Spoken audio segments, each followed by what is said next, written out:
Childrens, welcome to my channel EC60. இன்னைக்கு Tamil Nadu syllabus standard 12ஓட chapter 2ல எக்ஸாம்பிள் 2.10ல செகண்ட் சப்டிவிஷன் பார்க்கலாம். இங்கே பார்த்தீங்கன்னா ஹோல் மாடுலஸ்குள்ள 3 காம்ப்ளெக்ஸ் நம்பரை கொடுத்துருக்காங்க. இப்போது இந்த ப்ராப்பர்ட்டி, அதாவது ஒரு மாடுலஸ்குள்ள நிறைய காம்ப்ளெக்ஸ் நம்பர் மல்டிப்ளைல இருந்துச்சுன்னா அந்த மாடுலஸை தனித்தனியாக பிரிக்கலாம். ஸோ அந்த ப்ராப்பர்ட்டி யூஸ் பண்ணி இது எல்லாத்துக்கும் நான் தனித்தனியாக மாடுலஸ் போட்டிருக்கேன். இப்போ இங்கே ஒரு மாடுலஸ்குள்ளே பார் இருக்குது, காஞ்சுகேட் இருக்குது.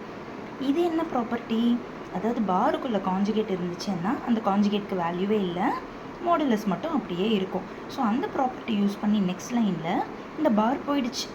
இப்போது நம்ம எல்லாத்துக்கும் வெறும் மாடுலஸ் மட்டும் அப்ளை பண்ண போகிறோம். ரூட் ஆஃப் 1 ஸ்கொயர் 1 + 1 ஸ்கொயர் 1, இங்கே 2 ஸ்கொயர் 4 + 3 ஸ்கொயர் 9, இங்கே 4 ஸ்கொயர் 16, இங்கே -3 ஸ்கொயர் 9. இது ஆஃப்டர் அடிஷன் 2 வருது, இது 13 வருது, இது 25 வருது. ரூட் 25 வந்து 5 ஆகிடும். இது ரெண்டுமே வந்து ப்ரைம் நம்பர்ன்றனால ரூட்டுக்குள்ளேயே மல்டிப்ளை ஆகிட்டு ரூட் 26ன்னு கிடச்சிடும். Thank you children.